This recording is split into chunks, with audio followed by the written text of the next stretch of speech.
Hello there, people and listeners of the Hungry Podcast.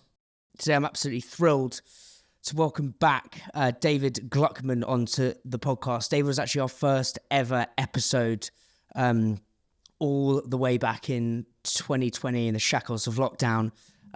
Very serendipitous. David and I had kind of started a friendship over LinkedIn, and David very much gave me the nudge for starting the podcast and said, kind of, go on, Dan, just give it some welly. But David he's the author of kind of, I'd actually say it's mandatory reading for every challenger brand. It's called That Shit Will Never Sell. And it's kind of a book about David's life and all his work in the drinks business, basically. He's a man who created many drinks. Bailey's, Ciroc, I don't know how to say it, Tanqueary 10, just so many brands, Purdy's, and they're all kind of in this beautiful book called That Shit Will Never Sell. And yeah, look, I'm grateful for you coming on this evening, David. I really appreciate it. It's great to see you again. It's been a long while. It's been a very long while. So it is very weird how this kind of just came about. And for our listeners, David recommended a book by Tom Wolfe after the last time we spoke called The Electric Kool-Aid Acid Test. And I've been reading it again recently, and I think sometimes a book can be better the second time round. But that book's all about kind of Ken Casey, who's the guy who wrote One Flew Over the Cuckoo Nest. And it's all about the kind of the change in the zeitgeist in the 1960s, which gave birth kind of post the war into the Beatles, into kind of mania, into kind of this crazy, lurid, wild time. And I think there's a lot of actual lessons for challenger brands in that explosion of new and that explosion of creativity. But where I want to start this today is when you arrived and your experience in that time, and what that felt like. And I want to read for our listeners kind of the first part of your book. And it says, I, on the other hand, was most definitely I don't know how to say this, mate. A reverse site. Okay. Yeah. What does that mean? A reverse. It's a new arrival. Okay. Cool. That's a new arrival in my lexicon as well, so I'll take that. So, having fled South Africa in 1961 aboard the Cape Town Castle to occupy a mattress on the floor in a shared room in Earl's Court, leaving behind me a possessive Jewish family, I'd escaped to London to make my way in advertising. Just before I left out South Africa, where I'd been involved with ads for medicine secure piles, sounds like a fun job, David, and devising promotions for parent fingernail clippers, I'd read Martin Mayer's book, Madison Avenue, USA, about the explosion of the ad industry in New York, and on which the current hit TV series Mad Men has surely drawn. If the sexy and successful Don Draper had been invented then, he would certainly be my role model. Well, I smoked as much as he does. Like me, he had come from a backwater to the glittering city lights to take his chance in the exciting new world of post-war consumerism, in which, after so many years of rationing, even Britain would be open to new and exotic things to eat, drink, drive, or wear. Having spent the 60s as an account executive, I'll get past that bit. Anyways, then it goes fast forward to 1973, and it says, in 1973, 12 years after my arrival in England, and Hugh and I had set up our own office that looked onto the garish sex parlours in the heart of Soho. It was throbbing neon heart of creative London in those days, private eye, blah, blah, blah, blah. But what I love about that is I'd love to go back into that period of time, because I've read a lot about it. And as you said, we had this explosion of music. So we had the Beatles, we had Bob Dylan, we had the Rolling Stones on almost kind of on the art side, but then we had this whole explosion in brands and consumerism. So what did it feel like for you arriving in London? Like, what was London like for you in those early days? It was pretty overwhelming. I mean, I was born in a town called Port Elizabeth, which is a coastal backwater in South Africa. I grew up in Johannesburg, which is rather more metropolitan. But London was something completely different. And, coming into a place like Earl's Court, I remember going on the tube to Tottenham Court Road and asking a newsagent where the football ground was. And he looked at me and laughed. London was, pretty exciting. I mean, There was Portobello Road in the 60s and Mary Quant and Bazaar. And it was a very exciting place to be. I don't think you noticed it as much when you were there as when you look back on it. But then, you know, we weren't very rich. We were in advertising. And we were certainly arrogant and confident, but we weren't very rich at that point. But the music scene was wonderful.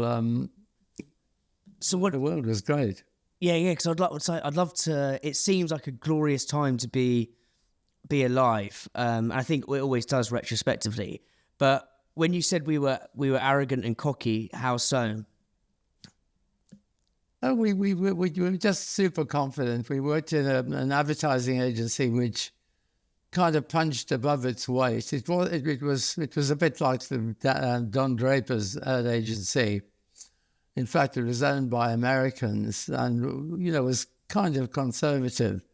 But there were a lot of very exciting creative people there. Charles Saatchi had his first job in our agency. Lots of people who set up their own agencies and became quite famous in the business later, like Frank Lowe. Frank Lowe and I shared an office for a while, and I remember he walked into my office one day and said, "I'm Frank Lowe, what the fuck's marketing?" So I couldn't really give him an answer. But these are mates of mine, and they all went on to do great things. What did Frank Lowe go on to do?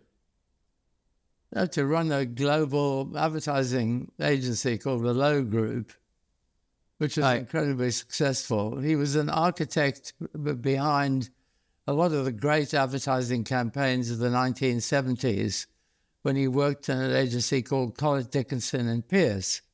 They produced the Heineken refreshers pods, other beers don't reach, the famous Stella advertising, brilliant ads for Benson and Hedges. Frank was a very heavy hitter in the ad business. You know, we had loads of people who became top class film directors, commercial makers, you know, just very important people in the subsequent development of the ad business. Would you say London was more creative now or back then, if you were to compare the two? I think the standards are different. The style of creativity is different. You know, the internet didn't exist in those days. That kind of communication didn't exist. So it was different.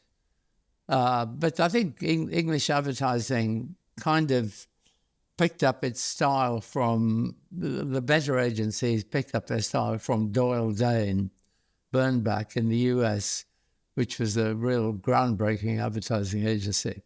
But it was a great business to be in. It was more exciting than the Madison Avenue described in Martin Mayer's book.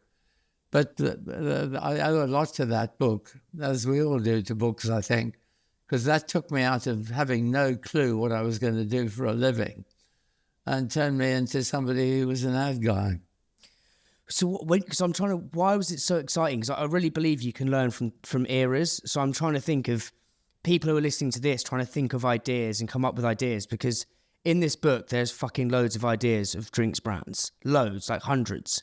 But I'm trying to get into the zeitgeist of the 60s and 70s of why was it so exciting? Like, was it the... Well, I was here in the 60s, but I wasn't here in the 40s and 50s. So I didn't know anything about the privations of rationing, for example, or being bombed by the Germans. I mean, I was in South Africa and the chilling on the beach. The end of the war. You were chilling on the beach while we were getting bombed. Well, not quite. I mean, all my uncles were up north in Egypt fighting against the Germans. And all I remember was that when World War II ended, my mother baked a loaf of white bread because for some reason it was illegal to make white bread during wartime in South Africa. But that was the only thing I knew about during the war. So I think London was exciting and different for me because I'd escaped from home, I'd escaped from my family, and I was in this new country. And England was breaking out of the austerity of the 40s and 50s. So, it was different for me on because it was different. It was new. It's almost like the cultural thing, isn't it? Because it's all the is it like Jack Kerouac, the beatniks, and all that kind of was in the 50s when people kind of decided to rip up all the old dogged rule book until like a macro level, and then this is in this electric Kool-Aid acid test. You sort of see this desire to create stuff and find this flamboyant, weird shit. And if you compare it to like the Beatles albums like Rubber Soul and Revolver, like even now you listen to that, you listen to oh my god, what's the Beatles song? I think it's not a Tomorrow Will Never Come. Do you know that song by the Beatles? Mm-hmm. You listen to that now and I'm like, that just blows my mind. Like that song, like you will never get anything like that now, and that's 50 years later. So if I'm just trying to get into what it was like, and what you're saying, I suppose because everything had been so shit with the war, there was this desire for this inner need for creativity. Would you agree? Yeah, and I think that also times were changing. I mean, the Americans were engaging in the war in Vietnam, and that caused a huge amount of ructions amongst the youth. But just to make a point about pop music, which I think to me is interesting.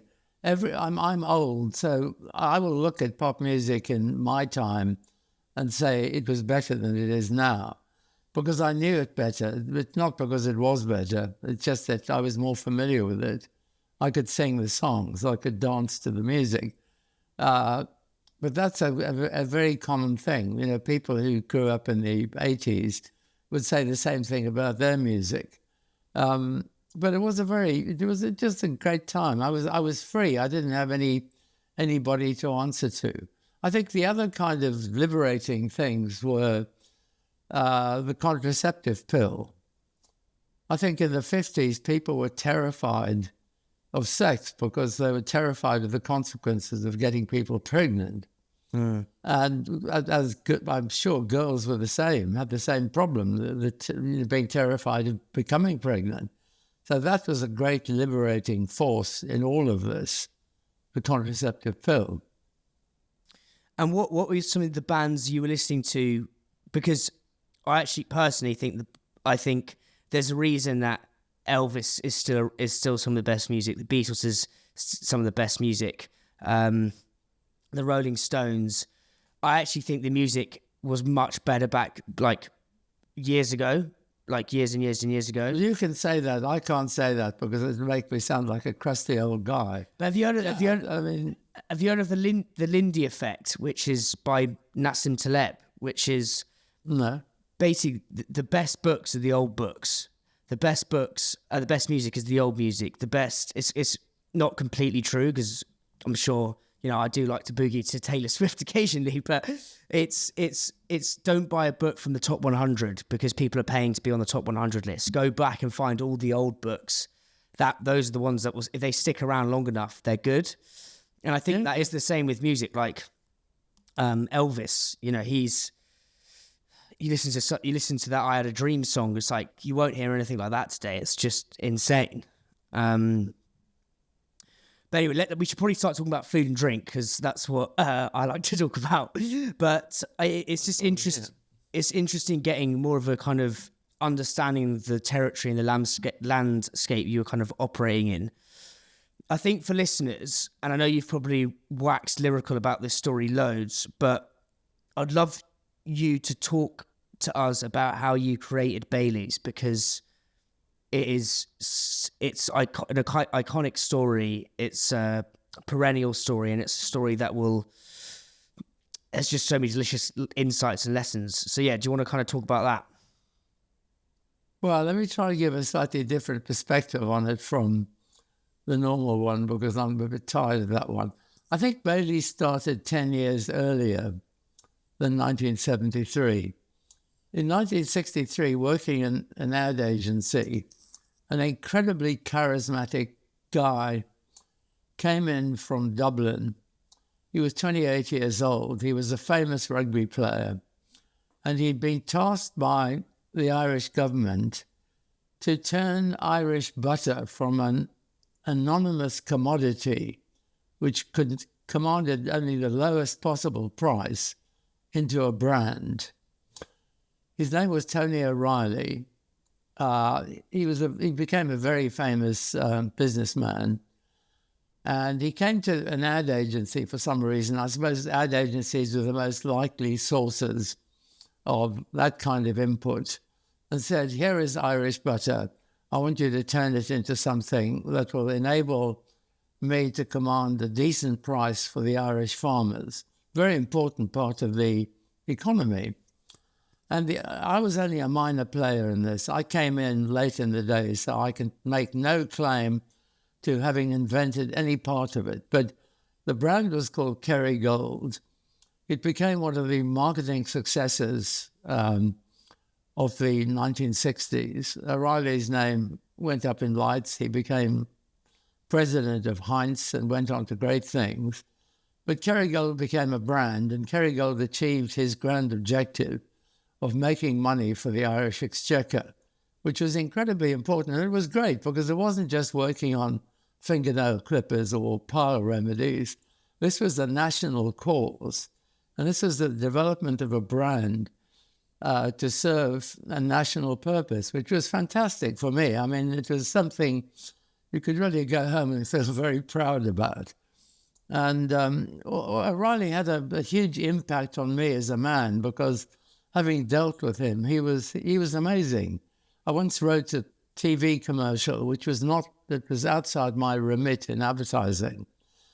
And I knew he came into the office at 8 o'clock in the morning. So I sold him the idea and he bought it on the spot. So suddenly I'd met people who could make decisions. And I think that had a profound impact on me in the future. So we go forward 10 years. My partner and I just set up in business on our own, just a two-man company with an assistant, the three of us. And we had get this brief from Ireland, which was incredibly to the point, I suppose. It was simply, can we develop an Irish drinks brand for export? Period. That was the brief. There was no information. There was no market data. We didn't even meet the people who issued the brief. The Irish government had introduced some legislation which said that any brand that was developed primarily for export from Ireland would receive a 10-year tax holiday, which is extraordinary. So that went to the head of the Irish company, who passed it on to the head of someone in England, who then passed it on to me. That was the brief. Never met the guy until the day we presented it. And I remember sitting with my partner in the office. We'd just been in business for about a month. And I said, what are we going to do about this Irish brief? And I said, is there anything in my Kerrygold background that we might bring to bear on it? And he just asked the question rather diffidently. He said, what happens if you add Irish whiskey to Irish cream? So me being an action man, I said, okay, down to the supermarket, let's buy some Irish whiskey, let's buy some Irish cream, mix them up and see what they taste like. And they tasted disgusting. So we went back to the supermarket and looked around, found some powdered drinking chocolate, added some sugar, messed about with it for 10 minutes. I think the whole process, most of which was spent going up and down stairs, took about 45 minutes. And we ended up with a brown drink, a brown milky drink. And we tasted it, and I thought it tasted pretty good. So I said to Hugh, my partner, why don't we go and talk to the client in London? And he said, no, not really. He was an old Etonian, so he was very conservative. And he thought in terms of fine wine and malt whiskey. So I said, okay, I'm not scared, I'll go. Took it over to the client in London, sold the idea in 30 seconds. He just tasted it and said, this is great, I think we should do it. And the rest was more or less history. We were about to move office from Dean Street to Greek Street. And when we went along to inspect our new premises, we noticed a restaurant below the office called Bailey's Bistro. And something O'Reilly said to me brought back memories. He said, if you ever need to come up with an Irish family name for a brand, don't use one like mine. So, I mean, taking his mantra, O'Reilly's Irish Cream would have sounded a bit whimsical. Yeah. And Bailey's just seemed perfect. So I looked at it and I thought, Bailey's is it. And I think I think that formed my entire approach to developing brands from then on. Is that always go for a single idea. Don't try and it's very easy to come up with 6 answers to a problem. Very easy. So never do that. And I remember when later in the years, in the 80s and 90s, if I came up with more than one solution, my clients would say, you haven't got any, have you? Because 2 solutions is nothing.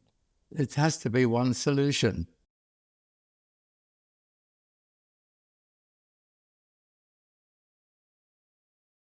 For people listening to this who are wanting to disrupt categories and come up with new ideas, there's just so much in that story. I mean, you said suddenly I met people who could just make decisions. You said I'm an action man and just get things done and try ideas, and ideas can come from anywhere. And I think the way to disrupt categories is to look at completely different categories. So Bailey's comes from Irish whiskey and Irish cream, compile them together. What you've said there about the name being right in front of you. And I think being creative and trying to be a creative brand or a creative founder a lot of it's about just letting creativity come into you from the world. But I think people think they've got to be like super creative. Like often it's hidden in plain sight. That's what one of the guys I interviewed last week. And funnily enough, what you said about Bailey's, the name was under the bistro. Back to the Beatles for a second, is Sergeant Pepper's Lonely Sergeant Pepper's band. Yeah, Paul McCartney was on a plane and he saw salt and pepper, and he put them together as Sergeant Pepper's Lonely Hearts Club Band. I can't fucking say it, but you know what I mean. And I think for our listeners, there's just so much in there. It's for creative ideas. Just look around what's in front of you, and take action, compile all these different things together, and that's how you create different shit. Like, I think one of the issues is one of my strong bugbears is when people look at a category to disrupt a category. It's like, you're just going to create another fucking product of something else. Do you know what I mean? I think there are lots of components going there. I mean, I think, first of all, if you do what I did for as long as I did, you have to become a professional optimist. In other words, you always have to think in terms of coming up with a positive answer to a question. I've written a couple of fairly scathing pieces, one on this new low alcohol category, which I think is ludicrous, but I think it's not enough to be some wise old curmudgeon who dumps on something. You have to come up with a better solution. So when I wrote the article, 2/3 of the way through, I wrote a headline which said, if you're so smart, what would you do? And the second thing I did was I had to go at the beer business, because I think the beer business is one that's ripe for disruption. Let's start with... I think it's just... Sorry? I was going to say, let's start with your article on no to low drinks. Like, why do you think it's a mad category with bad products chasing good intentions? I'll give you a very simple solution. I went out and bought myself before Christmas a bottle of Gordon's Zero gin at Sainsbury's. It cost me £12. Alongside it was Gordon's 40% ABV gin, which cost £13. Now, effectively, what I was paying £12 for was gin-flavoured water. And it's ridiculous to pay £12 for gin-flavoured water, because you pour it into a glass, you add tonic, and as the ads for Fever-Tree say, 75% of a gin and tonic is the tonic. So you're paying something to flavour up tonic, and you're paying £12 a shot. It's ridiculous. There are better ways of doing that. Which are? Well, the two that I gave, the first one was, I think this should be done by the soft drink people, not by the booze people. So therefore, if you pay £1 for a can of tonic, if you paid £1.20 for a can of London Dry gin-flavoured tonic, you'd be getting exactly the same result that you get from Gordon's and tonic at a fraction of the price. That's one simpler way of doing it. Another way of doing it is, you know what Angostura Bitters is? No. Angostura Bitters is super concentrated, quite high alcohol, 44%, super concentrated bitters flavouring that you can add to a tonic. 3 drops will give you, totally transform the character of a drink. Now, if you use that model to create a gin type flavouring, you could transform a tonic with 3 drops from a bottle. So those are 2 ways that you could do, which would be much better. I think paying this ridiculous amount of money for artificial spirits is just stupid. I sort of agree and sort of don't. So I think there's other ways around it, but I was speaking to Perry about semiotics, which is like the feeling of, so like the easiest way to describe it is when you go to a tap and you see blue and red, your brain just automatically triggers that blue is cold and red is warm and hot water. Yeah. And I think the semiotics change when you suddenly start putting drops of gin into a fever tree tonic. Whereas the semiotics are there to be changed. Yeah, true. But I think the whole idea of like, sometimes I've had alcohol-free spirits, and it's the consistency of the semiotics that makes me think I'm having a drink. It's a bit like vaping, basically. Like, vaping is not smoking, but it gives you the same buzz as having a ciggy. Do you know what I mean? Mm-hmm. So maybe there's something in that. So when you said you've not gone against the no to low category, but is in terms of like beers and stuff like that, what's your perspective on low to no beers? Because I think I've interviewed quite a few of the alcohol-free brands, and they're moving at like rapid pace. I think they're pretty good. I mean, I think the distance between 0% and 5% or 3.5% is not so great, and you can compensate for it by adding bitterness. So I think it works quite well with beer. But as soon as with wine, I think the products are terrible. And I've never tried a satisfactory wine, because I think there's a kind of mindset in all this which is incorrect. If people want to give up alcohol, booze, then they should give it up. They shouldn't be looking for things that taste like alcohol and booze. They should be moving away and drinking something completely different. And I mean, to me, the atmosphere that surrounds this no-low movement it's a bit like a Alcoholics Anonymous or a revivalist meeting.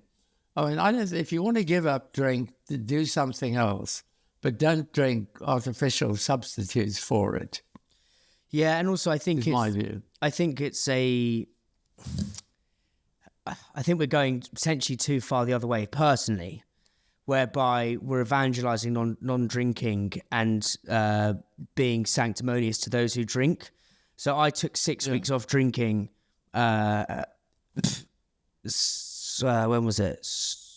Last October. And I mean, I didn't feel that much different, to be honest. I was expecting to wake up feeling like fucking Jesus coming out the ocean. Do you know what I mean?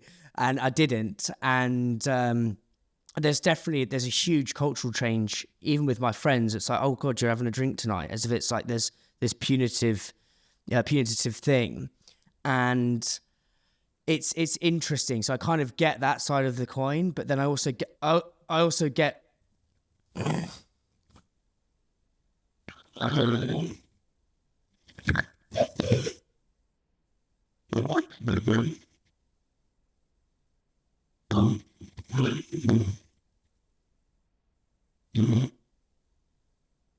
Yeah, no worries. You've recovered well there. But I think it's this. So I kind of get that side where people don't drink at all. Or don't. I kind of get where like there are effects where having a drink doesn't really change much. But then on the other side, I kind of get in the middle of the week where you don't want to go for loads of beers and you want to have 2 or 3. So it's interesting. What my mate from Lucky Saint called it was zebra stripes. So it's not as binary as never drinking and not as binary as either on or off. It's this kind of sort of grey area in the middle. But people are all going, I think the beer people, the non-alcoholic beer people, are going down the same line as the standard beer people are going. In other words, they're not differentiating enough. I mean, I've tried Lucky Saint, and can you tell me why I should try it? What its point of difference is? It's a good question. I think its main point of difference is its first, in terms of its first. Like that's what I would say. But in terms of just be completely hold my hands up, I wouldn't know the difference between Lucky Saint, Days. What's the other one? Is it 5 stars? The other one, I wouldn't be able to tell the difference. It's more the fact that in my opinion, it's at first. It's like, I think it's if you can't be. There's the book. I think you may have told me about it actually. The 22 laws of immutable laws of marketing. Is it that? Did you tell me about that book? No. It basically says you want to create like a category of one. And I think what they've done is they've become synonymous with the category. So it's like you think of alcohol-free, you think of Lucky Saint, and that's why you try it, personally. Yeah. Okay. I mean, I suppose, in a way, that my complaint about alcohol-free is the same as my complaint about the beer market. I mean, I saw an ad the other night for a beer called Madry. You heard of it? I've sipped it many a time, yeah. Yeah, Madry. Okay, so I'm looking at an ad for Madry, and this guy, the stuff is brewed in Tadcaster in Yorkshire.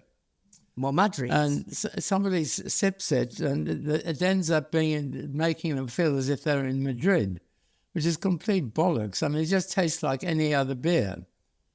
I just cannot see how they can justify it. Or I saw another ad for an Italian beer the other day talking about how it's lovingly produced in the old traditional way. Well, that doesn't mean anything to people. It's. I think there's a big obsession with process in marketing. You know, somebody says something is handcrafted, whether it be a pie mix or a food product or a drink. Who cares? I mean, it's become so overused, the notion of handcraft or small batch production. That's why I liked your peanut butter, because they took a stand and they talked about the way it tasted and the character of its flavour, which I thought, that's how we met. I actually went and bought a thing because I saw an ad for it on LinkedIn. And it pulled me. But most of these beer products, you can't tell. I can't tell why Brewdog beers are any different. They have different names, but I don't know why they're any different from any other. And I think this issue is the same in all categories. Snacking, every snacking brand looks the same or feels the same. Not every, but that's maybe me being a bit harsh, but it's very hard to stand out in crowded categories. And I think you have this thing called blanding, whereby you look at your competition, you become your competition. And I suppose what you People are afraid to be different. Well, what you did with Bailey's, which was so genius, is you went and looked at completely random places to create something completely new.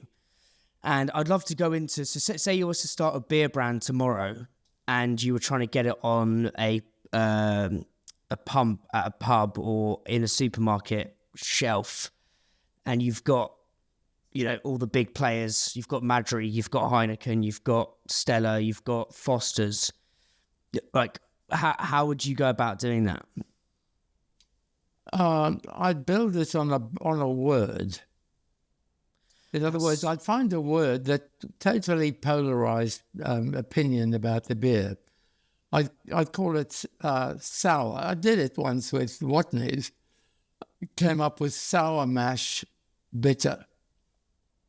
In other words, I'd use words that maybe put off 90% of beer drinkers, but really turned on 10%. Because that's the way to disrupt a category. Don't try and be... Richard Branson is a classic example of somebody who believed that the values of his brand were greater than the individuality of his products.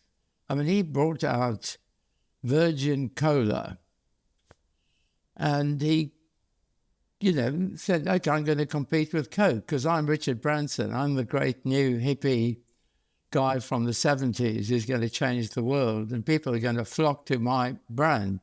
It sank like a stone because he didn't differentiate it. He made it tasted more or less like Pepsi rather than like Coke. He did it again with Virgin vodka. Same thing. Vodka is colorless, odorless, and flavorless. And you can't just put a brand name on top of something which is the same as everything else and expect it to work in the long term. So that sank like a stone. I worked on a project with him on Virgin Lager. And I said to him at the only time I ever met him, I said, if you're going to do this, you should make it different. You should make it distinctive. You should make it cloudy, or you should make it sour, or you should make it something else.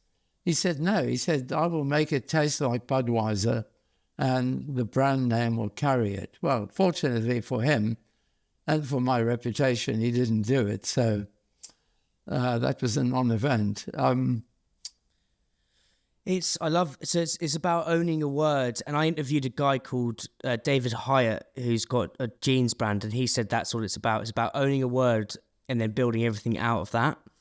With Richard Branson, where was it you met him, and like what impact did he have on you, or like lasting imprint did you have? Because I've read a lot of his books, but I just think you learn more from people who've actually met someone. Do you know what I mean?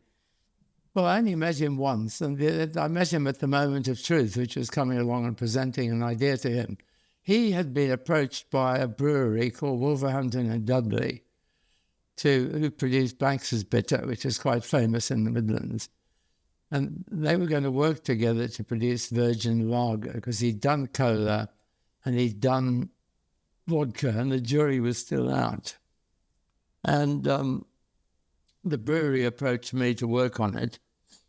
And I did some consumer focus groups, and we're going to cough again, so you might switch off the machine.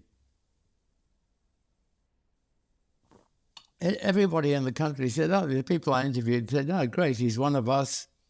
Great, I'd drink his product like a shot. And when I went back to him and said, I think you should make it different, he disagreed with me, but that's the only experience I had of him. I mean, we were all in dark suits and he was in jeans in his house in Holland Park. He's a man to be greatly admired. He's a hugely successful businessman. But that particular event didn't work. It's ironic how... I spent what... It's ironic how he was different in 2 hours with him. It's ironic how he was different in what he was wearing with his jeans, but he couldn't differentiate his product from Budweiser. That's hilarious. No, he didn't want to. He said, as long as I can match Budweiser in flavour terms, I'm in the pound seats. And fortunately, as I say, I think he might have been wrong. I think for food and drink brands, you need to be different on brand and different on product. And because the other side of that is something like oat milk, where there's pretty much the product all tastes pretty much the same, but brand is so strong that you have different players who are both winning, but by being completely different. Do you know what I mean? So I don't know if you know Rude Health and Minor Figures. Do you know those brands? No, I know oat milk, but I know Oatly. Yes, Oatly's one. So you've got loads of players who are all being really different, but actually with oat milk, a lot of the product is kind of similar. But I think the real sweet spot when you can get it right is is a brand that tastes, feels and looks different in terms of its branding and packaging and message, and actually has a slightly different tasting product. The best example of this is Trip. Do you know Trip, the CBD drink? Yeah, I've got a can in my fridge. So I interviewed Liv the other week, and these are a perfect example of a brand that's done this well. So they've owned the word calm, so basically like be kind to your mind, be calm to your mind, calm in everyday chaos. They've owned that word. They've then created a packaging around that word which is super smooth and feels calming again on the like the way you feel as you pick up the drink.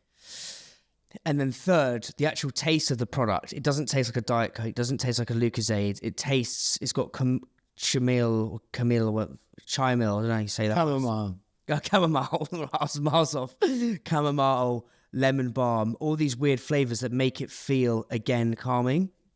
And they're the fastest growing. Can I show you something? Yeah, of course you can. PFAFs, what's that? Well, it's called FAFs. Why is there a P there? Below it. I can't actually read that.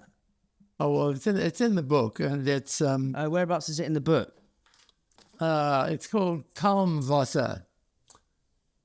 Look up PFAFFS. I love the name because it was different. Is it? Why is there a P there? Oh, I've got it here. Is it PFAFs or PAFs? No, it's FAFs. FAFs. Why is there a P there? Well, it was the guy's name. He was the Belgian goalkeeper. Right. His name was Jean-Marie Pfaff. But that's called Kalmwasser, and it contains chamomile, passiflora, and so on. And how did that do? It didn't do very well, but that was a long time ago. Because there's what I want to talk about is your because you've had so many. What I love and why you're such a big inspiration to me is you're not afraid to fail and you're not afraid to have bad ideas, and you're not afraid. I think you kind of agree with me in that lots of bad ideas ultimately lead to good ones. No, I never had any bad ideas. So how come that? You're mistaking me for somebody else. If you read the book, there aren't any bad ideas in the book. They're just bad clients who didn't buy them. So there's brands that didn't take off though. You'd agree with that? Yeah. So as long as you thought they were good, then that's the main thing. Well, sometimes the client, most times the client did as well. But I mean, let me explain something to you. I had a very simple approach to selling a brand. It's almost as if you're doing a drinks brand and you're sitting next to a guy in a bar, and you imagine and the guy says, "Hey, what are you drinking?" And you say, "I'm drinking a new gin I've just developed." And he says, "God, I really hate gin." So I said, "Well, why is that?" Because gin has a kind of bitter, almost dirty taste. To which I then say, well, try this gin because it doesn't have a bitter, dirty taste. It's made from fresh fruit and fresh botanicals, and it has a real clean, fresh taste, unlike any other gin you've ever tried. Let me buy you one. So I buy him one and he tastes it. And he says, "Hey, you're right. Much more interesting than vodka. I'll switch." And I think if you can have that monologue or you can have that dialogue with somebody about a brand you've developed, then you've got something that's saleable. You've given people a reason why they should buy it. What pisses me off most, though, is that when this particular brand, which I did develop, has come out, you know what the advertising says? You should drink it because Stanley Tucci drinks it. So this 60-year-old bald bloke drinks it. And I've gone to all this trouble to bust my butt to come up with a unique, distinctive selling point for my gin. But it's completely thrown out the window. It's fascinating. Crazy. It is fascinating. And I'd love to know, Like, how do you come up with ideas? Because lots of people, I think ideas are the currency and the kind of the force that allows you to get through obstacles or around obstacles or under obstacles or over obstacles. What is the Gluckman? I think there are a lot of how do you come up with ideas? there are a lot of elements to coming up with ideas. One of them is, I think, panic. You know, you're afraid of failing. You're afraid of not delivering something that I think you have to totally believe in what you're doing. You have to believe that it's impossible for you to come up with anything better than the solution you've come up with. And there are lots of components that go to making that. I think I've been blessed with an incredibly good memory. So I remember things from 60, 70 years ago that have embedded themselves into my brain, and they pop out as and when needed. I remember once having a brief, being called to Dublin very suddenly to get a brief on developing a coffee cream liqueur for the Baileys people, because a competitor had arisen in Dublin. And so they called me to Dublin and they said, we want to brief you on this coffee cream liqueur. So I get to the airport. I stop in at the bar to get to get a box of matches.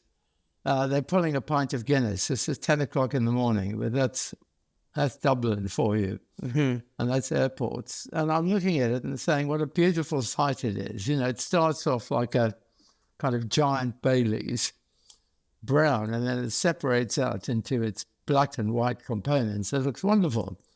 So I get across to the meeting, which was just 5 minutes off the airport at a hotel.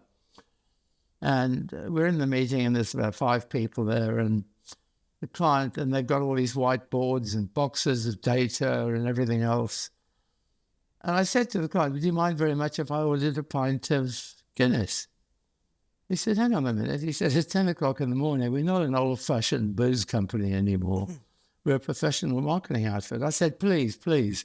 I had a heavy one last night. I need to redress the balance. So he reluctantly agreed, phoned down to the bar and ordered up a pint of Guinness. And I then said, do you mind if I make a presentation now? I mean, I'd been there to get a brief, not to make a presentation. And he said, well, okay. So I said, well, how would you like a coffee cream liqueur, holding up the Guinness, where you drink the coffee part, the black bit, through the cream part, the white bit? And that'd be coffee and cream. And he said, well, how would you do that? So I said, well, then I remembered something that my father had in his drinks cabinet in 1948 when I was 10.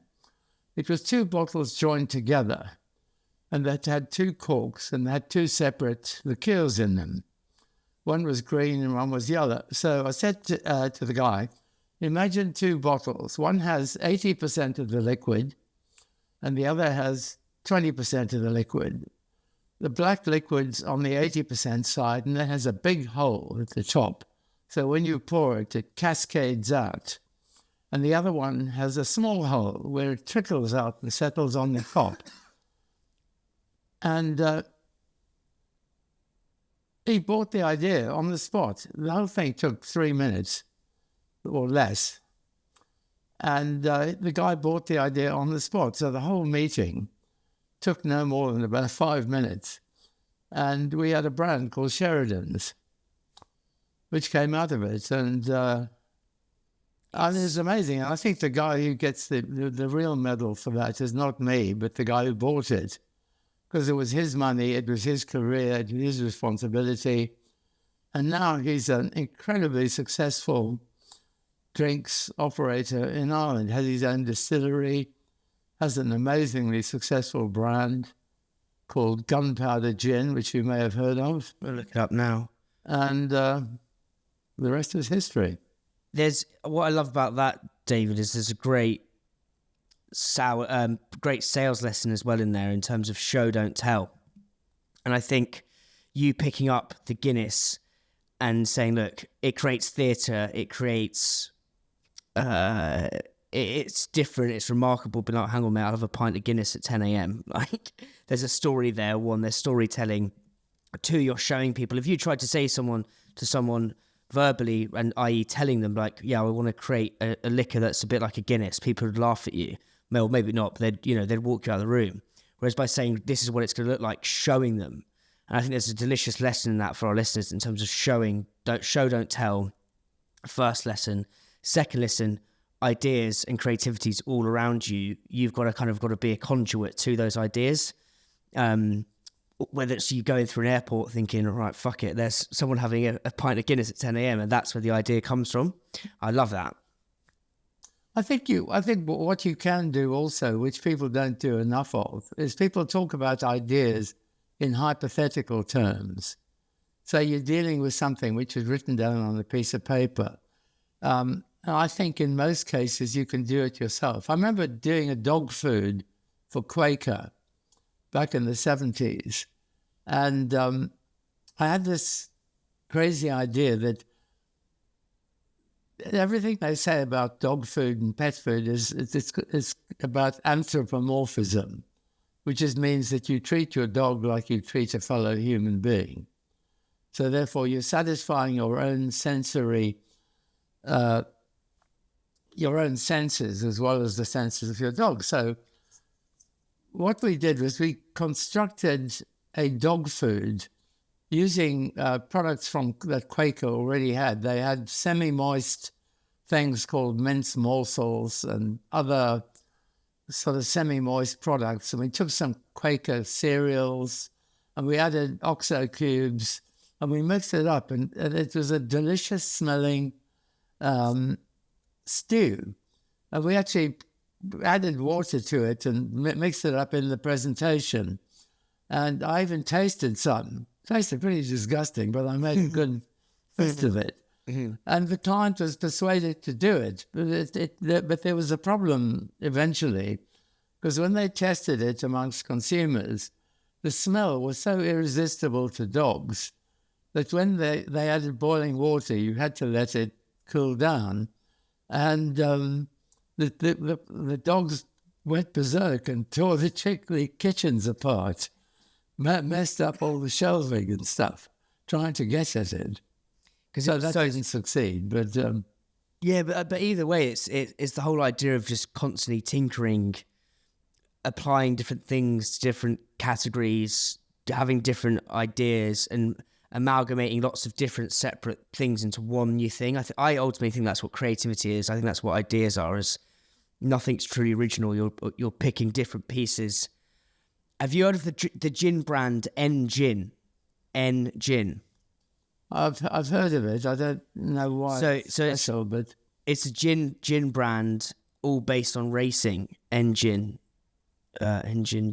I'm just looking it up now. And it looks like a petrol can. Oh, okay. Let me get you a picture of it. Actually, 2 secs.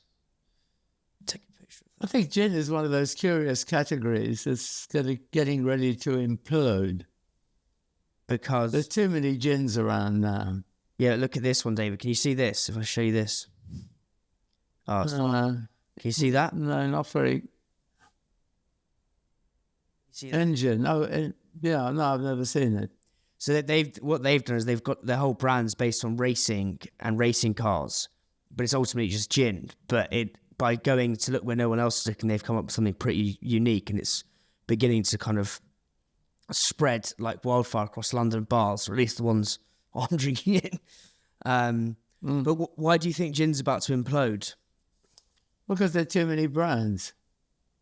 There are too many people trying to chase the same thing, and they aren't differentiated enough as products. And that's happened. I mean, it happened with a category called coolers in the 70s.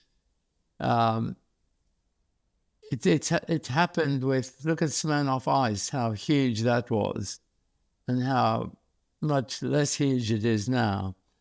If you look at all these things called hard seltzers, you know, when there's a million brands in a category, the category just disappears because people get bored with it. They get confused by the amount of variety that's available. Why do you think? So I've just been in New York, and one thing that baffles me is why some ideas take off in the States and just don't in America, in the UK. So hard seltzer is everywhere in the US, and it's working and it's flying. In the UK, it appears that I don't know whether it got off to a bad start because of COVID, but why do you think some ideas work in America yet don't in the UK when we're so we're so similar but wildly different at the same time? Well, in America, there's a huge amount of influencer involvement with brands, which I suppose is part of it. And trends also become quite extreme in America. Things like, I think hard seltzer's unique proposition is that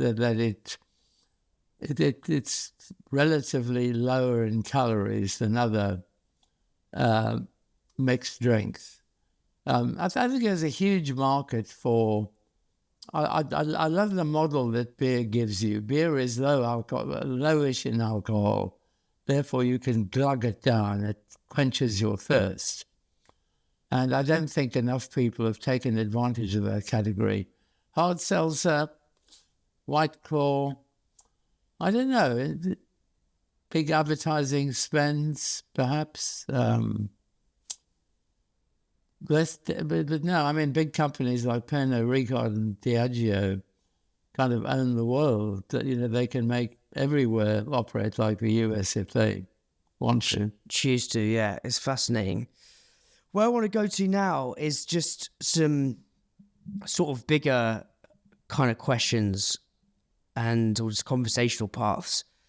So what would you say has been, I can't remember if it was in the books, I've read it a while ago, but what would you say has been the hardest or darkest day in your career, and how did you bounce back from that? The darkest day of my career. I think the hard days were often developing brands for people you've never met until the moment of truth. I developed what I thought was a fantastic beer idea for a company called Watney's. I never met the client, so I had no idea what was wanted by the client, what was preferred by the client, what kind of person I was dealing with. And I developed, Watney's was a dirty word in the 1960s because it tried to homogenize and standardize beer. And beer drinkers didn't want that. They didn't want every pub in the whole world to have all the beers tasting exactly the same. And Watney's was the symbol of that. So Watney's died. And I thought 10, 12 years later, that would be a good idea to bring back the Watney's name, because I think people like forgiving. If you come up with a really good product under the Watney's name, it would work. And I gave it a point of difference. I wanted to ride on the incredible success of bourbon in the 80s in the UK. Jack Daniel's, Jim Beam were very popular trend drinks amongst young male drinkers. So I came up with the title Sour Mash Bitter, and actually made up the product myself. I put some Jack Daniel's in a bottle of beer, just a little bit to change the character of it. And I went to present it to this person I'd never ever met before. He showed up 3 hours late for the meeting, slightly pissed. I presented it, but I knew after 30 seconds that I was onto a loser. And after 3 minutes, I left his office. He called up the guy I was with the next day and said, "I never want to see that man again." I still think it's a great idea. Watney's Sour Mash Bitter. I'd do it tomorrow in a heartbeat. Mm. It goes to your thing, I think, is one of your pieces that really strikes a chord with me is the sour Coca-Cola and go for the ankles, not the hearts piece. I think that's a really... do you want to kind of explain that for listeners? Because I think that's really valuable, going for the ankles, not the hearts.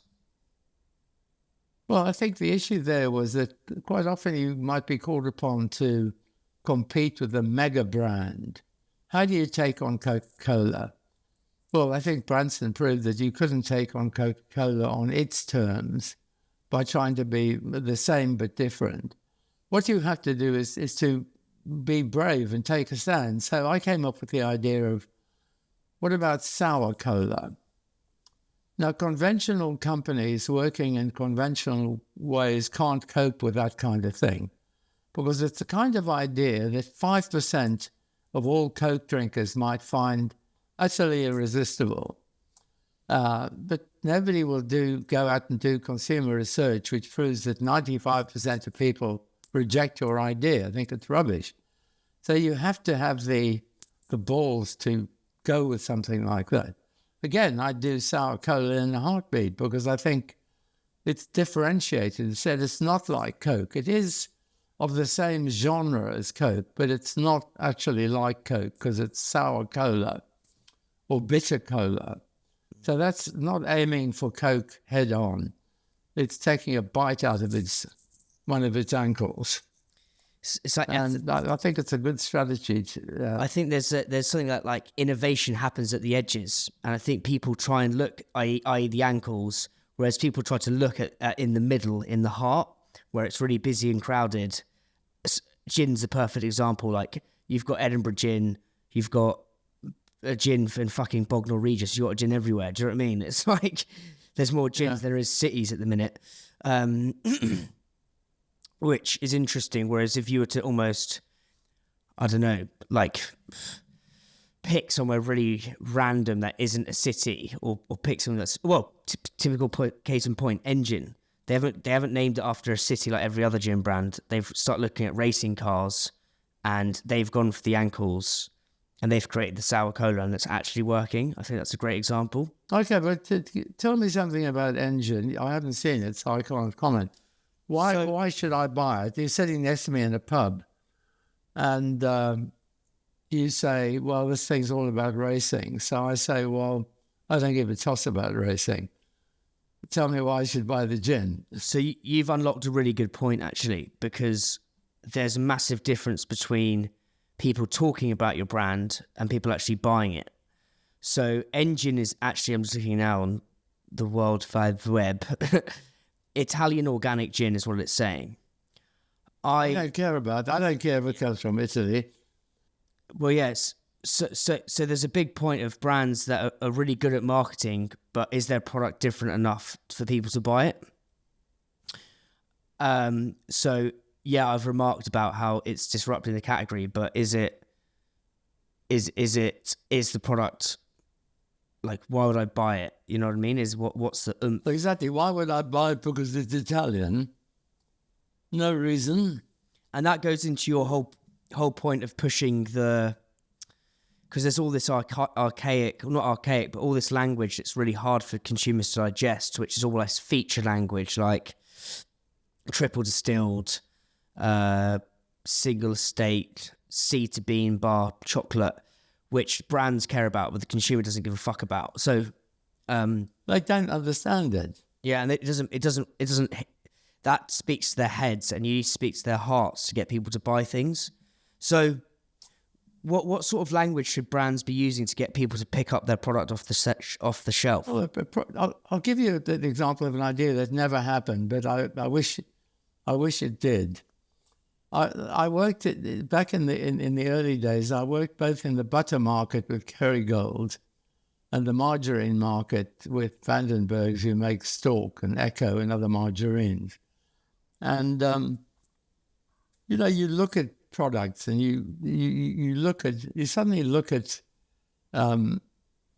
the product information in the small print on the pack, and you realize that both butter and margarine contain a huge amount of fat. Okay? Mm-hmm. They both contain fat. So I suddenly got to thinking and said, well, what's better than fat? And also, remember, I spent my first 10 years of my life in advertising, so I've got very much an advertising orientation to brands. So I came up with a very simple line, which was designed to create a new product. I said, why spread fat on your children's bread when you can spread protein? I think that's a really strong claim now. So the idea is to come up with a spread that's 75% protein. Okay, now it's not been done.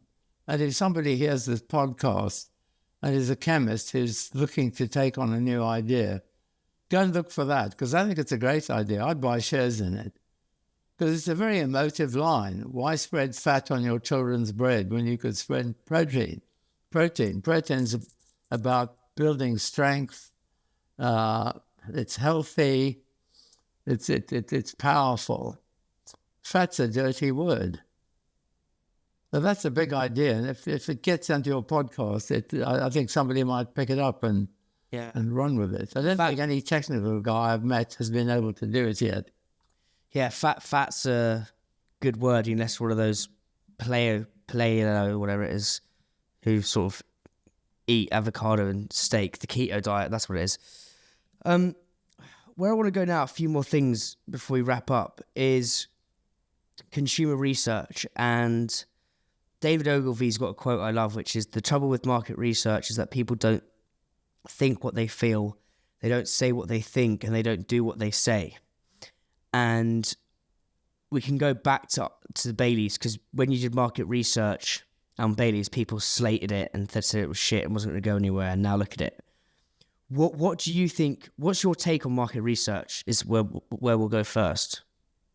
Oh, well, first of all, I don't believe in it. I mean, I've done quite a bit of it myself on my own brands, but only as a kind of disaster check. And I've done a tiny percentage of market research compared to other people. For me, 2 focus groups was enough to tell me whether I was being stupid or whether I had something, and to see whether other people had a perspective that I hadn't thought of that could be added. But I think market research is the biggest corporate waste of money in the world, because most of the time people use market research to test alternatives. And I think if you're a consultant like me and you're brought into a company and come up with the task of solving a problem, you have to do it in about a month. You know, if people who've been in a business for 10 years can't think of something for themselves, then I think it's a very strange, but it's an arse cover, market research. You test 6 ideas and this one comes out better than all the others because it's very similar to everything else that's been before. And if it bombs, you turn around and say, well, research said it was a great idea. I think it's ridiculous. I think people spend... I think if we spent a 50th of what other people spend on market research during my long career working for IDV, Diageo, it was a lot. It's great for our listeners, because I think that you sometimes think, oh, I need to test this MPD, I need to test all this stuff, I need to spend all this money. And it's like, it's also sometimes the same with rebranding, as sometimes people think, people get bored of the clothes they wear, and sometimes people get bored of their brand before it's even got going. It's like, I went to fucking Uniqlo the other day and had a complete spree on a new little summer do. Do you know what I mean? But that's because I was bored of my clothes. And people do the same thing with their brand. As they get bored of their brand, they think, all right, our little thing of whatever needs a fresh trim and a fresh pair of trotters and sprucing it up when it doesn't actually need to be. And I think it's the same with research, as people think you need to do and invest in those things to justify decision making, and it's actually quite a big corporate thing. And say there's someone listening to this, like, what do your focus groups look like? Like, what questions are you asking to stress test whether the idea's got any legs to it? Well, first of all, I'm only ever testing one idea. Secondly, I'm making the idea as real as I can within the context of not spending too much money. So, in other words, I'm telling people in a focus group that this product's on the market, this is what it costs. Would you buy it or wouldn't you? I'm also, I think, fundamentally not treating it like a group of people. I don't care what people say to each other in the focus group. I only care what they say to me. So therefore, let's assume I show you a brand And I say, this thing's been on the market for a couple of years. You may or may not have seen it. It costs £5 a bottle or whatever it is. I'd like you to write down on this piece of paper all your comments, what's good about it, what's bad about it, and finally, how likely would you be to buy it if it was available, say, in a bar? Give it a mark out of 10. 0 says you hate it, 10 says you love it, or somewhere in between. I then grab these bits of paper up so that when one guy says, I think that's a stupid, girly drink or something like that, all the others can't agree with him because they've already put down their vote on a piece of paper, and I've got that piece of paper. So I have to get everybody's individual views, and I do that on everything. So there's a whole chapter in my book about how to do market research sensibly. I think most people can do market research. You could learn to do it in 2 hours. You just have to learn how to keep quiet and listen to people. And you don't need nearly as many groups as people make out. Often, if you're a research practitioner, you'll say, well, you have to talk to men and women, older men and older women, people from the north, the south, people who do this and that, and suddenly you end up having to do 32 focus groups. That's complete nonsense. I never found any significant differences. If you know who you think you're going to sell to, you're not going to sell a single malt whiskey to 18-year-olds or 18-year-old women. You're going to sell it to a certain type of target group, people who drink malt whiskey. So you know who they are. Focus on who you're talking to, not, don't go mad spending money in all different places. I love that because I think also people think they need to have like 4 different consumer sets for their brand. So it's like, with a brand, this is one consumer set and this is how we speak to them. This is another consumer set, this is how we speak to them. And I think the more and more consumer sets you actually have, the more you dilute yourself with your overall messaging. It's mad like that. What's been your favourite failure that provided you with the most lessons? I think you learn from successes and failures. I mean, I think all brands are a connection between the brand and the people who have to go out and sell it. And the most important thing you learn about brands is that now. Oh, sorry, I'll just have to. Hello? David, hi, it's Jane. Jane, sorry, I'm on a podcast. Okay, you didn't know. She's okay, thanks. I'll call you back, bye. Sorry, people are asking about my wife. Sorry, what were we talking about? We were talking about... what were you talking about, Tim? Lessons I've learned from failure.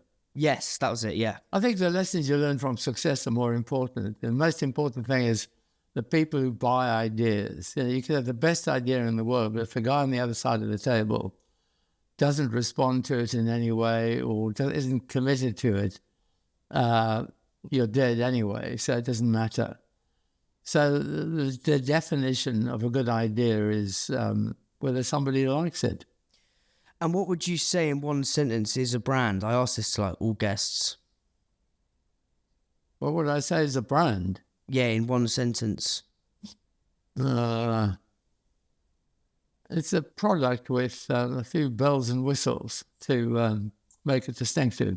I think that's the most... It's a distinctive, differentiated product with a nice packaging and a good story. That's literally what it is. I think there's a lot of ethereal ways of putting it, but I suppose the most black and white way is that. But I always love speaking to you, David. So a few more questions to wrap up with. But so I'm 29, right? And I'd love to know, like, if you could go back to when you were 29, what's one piece of advice you'd give yourself? Well, I suppose when I was 29, I took my own advice and said I'm getting nowhere with this particular career I was in, which was an account executive in an advertising agency. I wanted to do something creative. So I invented a new job and went to my boss and said, why don't you let me do that? And he said, okay. So it was exactly at that age when I decided that where I was going was nowhere. So make a change. I suppose weirdly that's kind of what I've done with this podcast, is just create a job out of nowhere. Well, not out of nowhere, but well, you have. No, that's exactly. You were a peanut butter salesman, and you're a. And how did IDV turn into Diageo out of interest? Because IDV was the precursor to Diageo, wasn't it? It was one of them. In fact, IDV built up as a company. They had some big brands. They then merged with Guinness UD to become Guinness UDV, and they then bought Seagram's together and became Diageo, the world's biggest drinks company. And so you were at IDV, you were creating for Diageo throughout. I did 2 brands for Diageo, both of which I don't think they've done full justice to. One was called Tanqueary 10, which I think is a fabulous brand and a brilliant product. And the other was called Ciroc, which I think they completely screwed up. I hate Ciroc. Why do you hate Ciroc? Because I was given a brief to come up with a vodka brand to compete with Grey Goose. And I came up with something which is not original. It was something I discovered on a trip to Tbilisi in Georgia. And I came up with the idea of developing a grape vodka, which I was very excited about, because vodka was made from potatoes or grain. But grape vodka was just a whole new ballgame, a differentiated product. And I think I wrote an article about it, which, have I published it? Yes, I have. I published it recently. And I just think it's totally dependent on the personality of P. Diddy, who's now currently in the process of suing Diageo, apparently because he feels that they've taken away, that they've relegated Ciroc to being a brand for the black market, and all their concentration has been now on George Clooney's Casamigos tequila and Ryan Reynolds aviation gin. And he's got a raw deal from them. I think he's completely messed up, or they've completely messed up Ciroc anyway, because they never ever mention in any of their promotion that it's a great vodka. But I've written chapter and verse on why I think Ciroc sucks, and I think it does. I have nothing to do with the brand. Yeah, but you created it. So what did you... Well, I created the idea of a great vodka, but they did Ciroc. I had nothing to do. Ciroc's an awful name. It sounds like that well-known New York term, a crock. And so did you design the packaging? Do you design the packaging? No, that had nothing to do with anything apart from the fact that it's a great vodka. Right, I'm with you. Well, David, I've absolutely loved that as always. It's been a pleasure to see you, and yeah, thank you. I wouldn't be doing this if it wasn't for you, mate. So yeah, huge kudos. And I think for our listeners, I'll put a link to the book, which I've got in my hands right now, which is That Shit Will Never Sell, because it's quintessential reading for challenger brands. I think actually Mark Palmer, it was very serendipitous the way this whole thing started, because Mark Palmer had said, Dan, read that book, That Shit Will Never Sell. And then you literally that day had sent me a message on LinkedIn, and then we had the call, and then the whole thing started. So it's, yeah, I think everyone I've recommended it to loves it. So definitely grab a copy, and we'll put a link in the show notes. And thank you so much, David. That is great, actually. But have you seen my ebook? No. What's the old ebook? Well, it's the same book, but it's an e-version. But what I did with the ebook was I decided to make it as E as it could possibly be. So it's got 100 live action links to famous commercials, the whole of my journey. It even shows the Cape Town Castle in 1961 and what it was like to be on that. So it's full of music, it's full of events. Khrushchev banging his shoe against the lectern at United Nations. The links alone. Have you got an Amazon Prime account? I do, yeah. Well, you can get it for nothing on that. Let me have a little gap. And the links are really worth looking at. They're great. Yeah, it just brings it alive. So I'll put a link to both of those in the show notes. Oh, that would be great. Thank you. That's it. It was always a pleasure to talk to you, and I hope you got some value from my comments. Oh, as always, it's always we'll have to try and get a drink in with Perry when he's next in London, I think. I stayed down at his place a couple of weeks ago. How was that? Was that down in Dorset? So, yeah, Somerset.